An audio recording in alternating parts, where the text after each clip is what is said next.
사무엘하 10장. 그 후에 암몬 사람들의 왕 나하스가 죽고 그의 아들 한운이 아버지의 왕위를 이어받았다. 다윗은 생각했다. 한운의 아버지 나하스가 나에게 친절을 베풀어 주었으니 나도 그의 아들 한운에게 호의를 베풀어 주어야겠구나. 그래서 다윗은 나하스의 장례식에 이스라엘 사절단을 보내 정중하게 조의를 표하게 했다. 다윗의 조문 사절단이 암몬 사람들의 땅에 이르렀을 때였다. 암몬 사람의 대신들이 자신들의 군주인 한운에게 말했다. 다윗이 이렇게 사절단을 보낸 것이 왕의 부친을 존경하여 그분께 정말로 조의를 표하기 위해서라고 생각하십니까? 그렇지 않습니다. 다윗의 속셈은 우리 도성을 정탐하여 이 나라를 정복하려고 사람들을 보낸 것이 아니겠습니까? 그 말을 듣고 한운은 다윗의 사절단을 체포하여 그들의 수염을 절반씩 잘라버렸다. 게다가 그들의 의복도 잘라내어 양쪽 엉덩이가 드러나도록 만든 다음에 돌려보냈다. 이 같은 소식을 듣고 다윗은 사람들을 보내어 그들을 도중에서 맞게 했다. 그들이 너무나 큰 수치를 당했기 때문이었다. 다윗 왕은 전가를 보내어 수염이 다 자랄 때까지 여리고에 머물러 있다가 수염이 다 자란 후에 예루살렘으로 돌아오라고 일렀다. 암몬 사람들은 자기들이 다윗의 심기를 건드려 미움을 사게 되었다는 것을 깨닫고는 전쟁을 준비했다. 그들은 벤르홉과 소바에 사람을 보내어 아람 사람 보병 2만 명, 마아가 왕에게서 1,000명, 돕 사람 1만 2천 명을 용병으로 고용했다. 이 소식을 들은 다윗은 이스라엘의 온 군대를 군사령관 요압에게 맡겨 출전시켰다. 암몬 사람들도 나와서 성문 앞에 전투 대열을 갖추었고 소바와 르홉에서 온 아람 사람들과 돕과 마아가에서 온 사람들은 들판에서 전열을 갖추고 있었다. 요압은 자신의 앞뒤에 적이 포진해 있는 것을 알고는 이스라엘 군사들 가운데 정예병을 가려 뽑아 아람 사람들과 싸울 수 있도록 배치하였다. 요압은 또 나머지 군인들을 동생 아비새에게 맡겨 암몬 사람들과 싸우게 했다. 요압이 아비새에게 말했다. 아람 사람들이 나에 비해 강하다면 네가 나를 구하러 와야 한다. 하지만 암몬 사람들이 너에 비해 강하다면 내가 너를 구하러 가겠다. 우리 이스라엘 백성들과 우리 하나님의 성읍들을 위해 담대하고 용기 있게 싸우자. 주께서는 좋게 여기시는 대로 우리에게 선한 결과를 이루어 주실 것이다. 그런 후에 요압이 자기 부대를 이끌고 아람 사람들과 싸우려고 용감하게 앞서 나아가니 아람 사람들이 겁을 먹고 요압 앞에서 도주하기 시작했다. 아람 사람들이 도망치는 것을 본 암몬 사람들도 아비새 앞에서 도망치기 시작하여 자기들의 성 안으로 들어가 버렸다. 요압은 암몬 사람들과의 싸움을 끝내고 예루살렘으로 돌아왔다. 아람 사람들은 자기들이 이스라엘에게 패한 것을 분하게 여기고 다시 군대를 집결시켰다. 그때 소바왕 하닷에셀은 유프라테스강 건너편에 사는 아람 사람들을 동원했다. 하닷에셀은 소박에게 군대를 이끌게 하고 헬람으로 진격시켰다. 이 소식을 듣고 다윗은 이스라엘 군대를 동원하여 요단강을 건너 헬람으로 갔다. 아람 사람들은 다윗과 싸우려고 전열을 갖추고 있었다. 하지만 다윗 왕이 이끄는 이스라엘 군대를 보자 도주하기 시작했다. 다윗은 전차 700대를 부수고 4만 명의 보병을 쳐 죽였다. 다윗은 또 총사령관 소박을 쳐서 그를 그 자리에서 죽였다. 소바왕 하닷에셀을 모시던 군주들은 자신들이 이스라엘에 패배한 것을 알고는 이스라엘과 화친 조약을 맺고 굴복하였다. 그 후 아람 사람들은 감히 암몬 사람들을 돕지 못했다.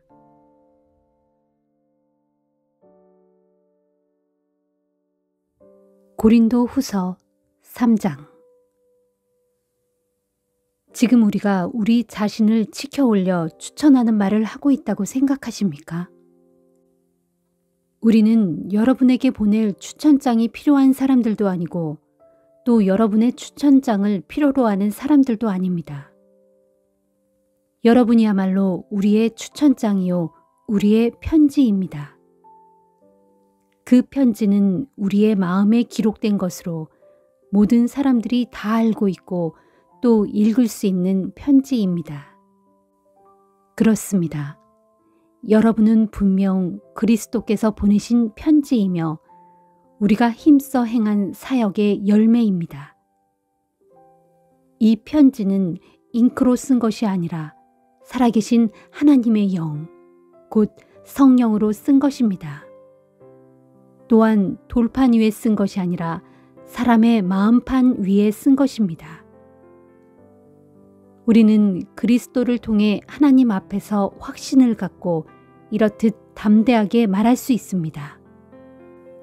그러나 이런 일을 할 수 있는 자격이 우리에게서 나온 것이 결코 아닙니다. 하나님께서 우리에게 능력을 주셨기에 비로소 그런 자격이 있는 것입니다. 하나님께서는 우리에게 새 언약의 일꾼이 될 수 있는 자격을 주셨습니다. 이 새 언약은 문자로 기록된 것이 아니라 성령으로 기록되었습니다. 문자는 사람을 죽이는 것이지만 성령은 사람을 살리는 것이기 때문입니다. 그러나 죽음을 가져다 주는 돌에다 새긴 율법도 모세가 처음 그것을 받을 때 그의 얼굴에서 빛나는 광채가 났습니다. 그래서 비록 곧 없어질 것이었지만 이스라엘 사람들은 모세의 빛나는 얼굴 광채 때문에 모세의 얼굴을 똑바로 쳐다볼 수 없었습니다. 보십시오. 죽음에 이르게 하는 직분도 이처럼 빛나고 영광스러울진데 하물며 성령의 직분은 더욱더 빛나고 영광이 넘쳐나지 않겠습니까?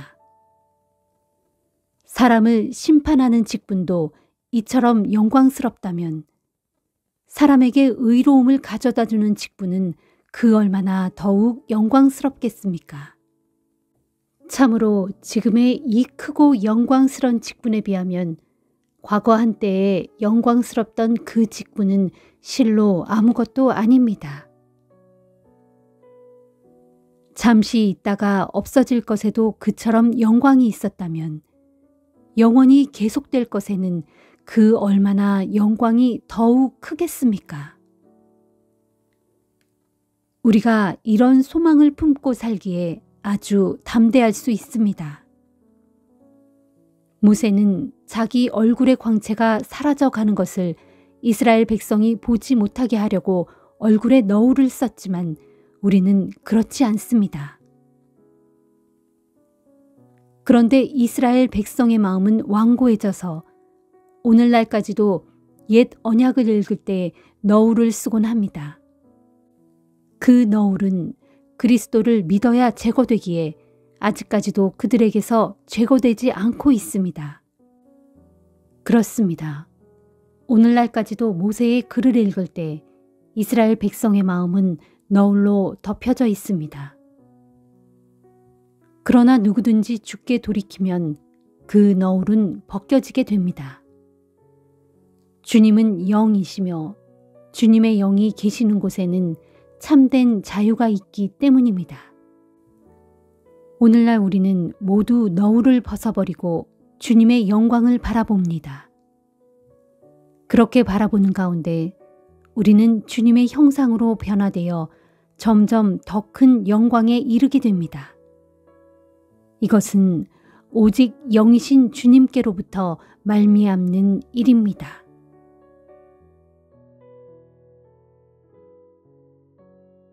에스겔 17장. 주의 말씀이 내게 내렸다. 너 사람아, 너는 이스라엘 족속에게 수수께끼 같은 비유를 하나 이야기해 주어라. 그들에게 이르기를 주 하나님께서 말씀하신다. 크고 힘찬 두 날개에 다채로운 빛깔의 깃털로 온몸이 빽빽하게 뒤덮인 큰 독수리 한 마리가 레바논 산으로 날아와서 백향목 높은 가지 위에 앉았다. 그리고 그 백향목의 연한 가지 끝을 꺾어다가 장사하는 사람들의 땅으로 물고 가서 그것을 그곳 상인들의 성읍에 놓아두었다.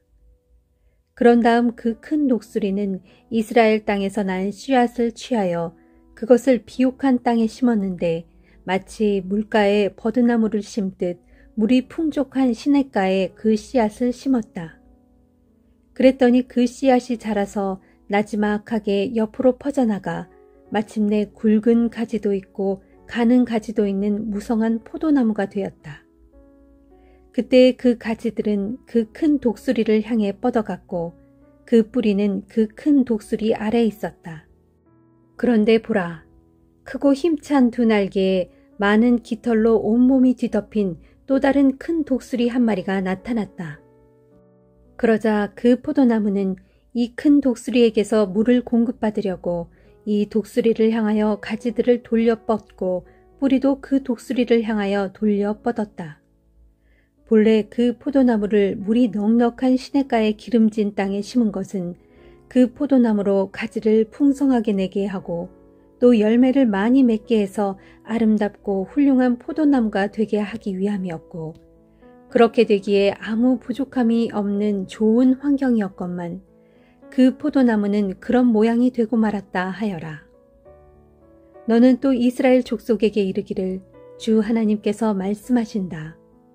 그렇게 하면 과연 그 포도나무가 무성하게 자랄 수 있겠느냐? 그 처음 큰 독수리가 그 포도나무의 뿌리를 뽑고 열매를 따서 그 나무로 시들어 말라 죽게 하지 않겠느냐? 그 포도나무에 새로 돋아난 연한 잎사귀들을 모조리 마르게 하지 않겠느냐? 그렇다. 그 처음 독수리가 그 포도나무를 완전히 뽑아버릴 것인데 그 일은 아주 쉬운 일이어서 많은 사람들이 동원될 필요도 없고 강한 군대를 움직일 필요도 없을 것이다. 그러므로 보라, 그 포도나무가 단지 좋은 자리에 심어졌다고 해서 무성하게 잘 자라겠느냐? 동쪽에서 뜨거운 바람이 불어올 때 아주 말라 죽지 않겠느냐? 그렇다. 그 포도나무는 그 심어진 자기 밭에서 시들어 죽고 말 것이다 하여라. 그때 주의 말씀이 내게 또 내렸다. 너는 반역을 일삼는 이 백성에게 묻기를 이 비유가 무엇을 뜻하는지 너희가 깨닫지 못하겠느냐 하고 그들에게 이 비유를 설명해 주어라. 이르기를 처음에 큰 독수리인 바빌로니아 왕이 예루살렘에 치러 와서 유다의 왕과 고관들을 모두 사로잡아 바빌로니아 땅으로 끌고 가고 유다의 왕족 가운데서 한 사람을 택하여 왕으로 삼은 뒤 그와 조약을 맺고 그로 자기에게 충성을 맹세하게 하였다. 그런 다음에 바빌로니아 왕은 유다 땅에 유능하고 쓸만한 인물들을 포로로 잡아 자기 땅으로 끌고 갔다. 바빌로니아 왕이 이렇게 한 것은 유다를 낮추고 굴복시켜 스스로 독립하지 못하게 하고 오직 자신에게 충성하기로 맹세한 그 언약을 지켜야만 나라의 명맥을 유지할 수 있도록 조처한 것이었다. 그런데도 유다 왕은 충성의 맹세를 깨뜨리고 그 다음에 큰 독수리인 이집트 왕에게 사절단을 보내어 많은 군마와 군대를 보내달라고 요청함으로써 바빌로니아 왕을 배반하였다. 이러고도 유다 왕이 과연 형통할 수 있겠느냐? 이 같은 일을 행한 자가 과연 칼을 피해 온전히 살아남을 수 있겠느냐? 그가 배신하여 조약을 깨뜨리고서도 과연 자기 목숨을 건질 수 있겠느냐? 그러므로 나 주가 말한다. 내가 나의 살아있음을 두고 맹세하건대 유다 왕이 바빌로니아 왕에 의해 왕으로 세움받고서도 자신의 충성 맹세를 어기고 바빌로니아 왕을 배반하였으므로 유다 왕은 바빌로니아 땅으로 끌려가 죽게 될 것이니 곧 자신을 왕으로 세워준 바빌로니아 왕의 땅에서 그 왕과 함께 있다가 결국 거기서 죽고 말 것이다. 유다의 대적인 바빌로니아 군대가 예루살렘으로 밀어닥쳐 그 성읍을 포위한 뒤 흙 언덕을 쌓고 높은 사닥다리를 세우며 총 공격을 감행함으로써 예루살렘 주민들을 모조리 죽이려고 할 때 이집트의 파라오가 아무리 강한 군대를 지휘하고 많은 군사들을 거느리고 있다고 할지라도 그 전쟁에서 유다 왕을 조금도 도울 수 없을 것이다. 유다 왕이 이미 손을 들어 바빌로니아 왕과 조약을 맺고 그에게 충성의 맹세를 하였는데도 그가 조약을 깨뜨리고 자신의 맹세를 무시함으로써 바빌로니아 왕을 배반하였다. 이 같은 일을 하고서도 어찌 유다 왕이 대적의 칼을 피하여 자기 목숨을 건질 수 있겠느냐. 그러므로 나 주가 말한다. 내가 나의 살아있음을 두고 맹세하건대 유다 왕이 내 이름을 두고 약속한 내 맹세를 업신여기고 내 이름을 걸고 맺은 내 언약을 깨뜨렸으니 내가 그에게 벌을 내려 그 죄악을 그의 머리 위에 갚을 것이다. 내가 내 그물을 그의 머리 위에 펼치고 내 덫을 그의 발 앞에 두어 그로 걸려 넘어지게 할 것이다. 그래서 그를 사로잡아 바빌로니아 땅으로 끌고 갈 것이니 내가 거기서 그에게 나를 반역한 죄를 엄중히 물어 그를 심판할 것이다. 그때 그 왕의 모든 군사들은 허겁지겁 도망치다가 모두 칼에 찔려 죽을 것이고 살아남은 자들은 온 사방으로 뿔뿔이 흩어질 것이다. 그때서야 이 모든 것을 선포한 자가 나 주라는 사실을 너희가 분명히 알게 될 것이다 하여라. 주께서 말씀하신다. 내가 또 저 높은 백향목 꼭대기에서 가지를 하나 취하여 심을 것이니 곧 그 백향목 꼭대기에 돋은 가지들 가운데서 새로 돋아난 연한 햇순을 하나 꺾어다가 이스라엘의 높고 우뚝 솟아난 산 위에 심어놓겠다. 이스라엘의 우뚝 솟아난 높은 산 위에 내가 그 연한 가지를 심어 놓으면 거기에서 많은 가지들이 뻗어나와 아주 무성해지고 또 많은 열매를 맺어서 아름답고 훌륭한 백향목으로 자랄 것이다. 그러면 온갖 종류의 새들이 날아와 그 나뭇가지에 둥지를 틀고 그 나뭇가지 그늘에서 살 것이다. 그때서야 들판의 모든 나무들이 분명히 알 것이니 곧 나 주가 높은 나무는 낮추고 낮은 나무는 높이며 푸른 나무는 시들어 말라 죽게 하고 마른 나무는 무성히 자라나게 하는 줄을 알게 될 것이다. 이는 나 주의 말이니 나는 내가 말한 것을 그대로 다 이루겠다. 시편 60편. 오 하나님, 주께서 우리에게 진노하시어 우리를 저버리셨고 우리를 흩어지게 하셨습니다. 그러나 주여, 이제는 우리를 회복시켜 주소서. 주께서는 땅을 뒤흔들어 갈라지게 하셨습니다. 그러나 이제는 갈라진 그 틈을 메워주시어 땅이 더 이상 흔들리지 않게 해주소서. 주께서는 주의 백성에게 힘든 나날을 겪게 하셨고 독한 포도주를 먹여 비틀거리게 하셨습니다.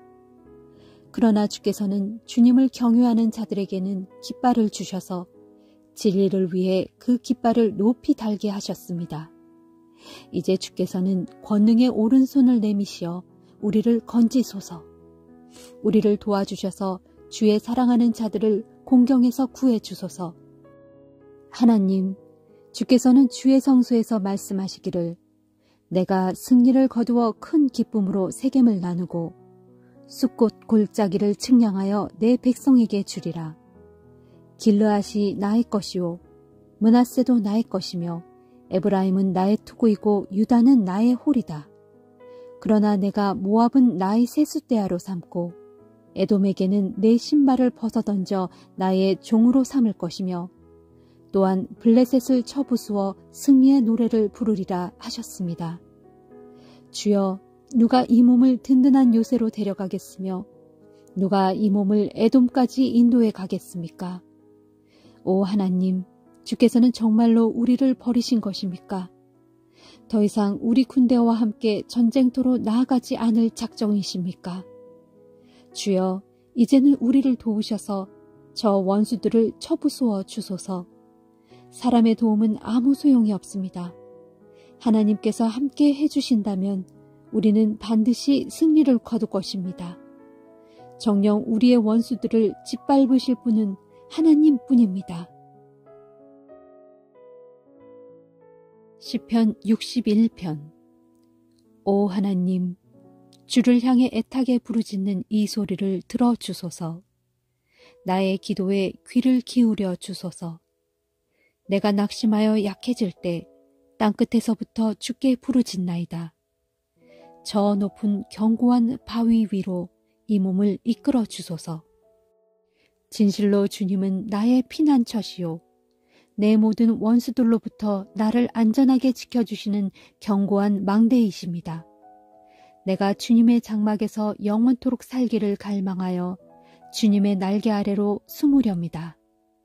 오 하나님, 주께서는 주께 대한 나의 소원을 들으시고 주의 이름을 경외하며 사는 자들이 받을 유산을 내게 주셨습니다. 왕의 날을 더해 주시고 왕의 해를 더해 주셔서 왕이 여러 세대에 걸쳐 오래오래 살게 해 주소서. 하나님 앞에서 왕이 오래도록 왕좌에 앉아 자기 백성을 잘 다스리게 해주시고 주의 한결같은 인자하심과 신실하심으로 그를 지켜주소서. 그리하시면 내가 영원토록 주의 이름을 찬양하겠고 또한 주께 약속한 내 서원을 날마다 이행하겠습니다.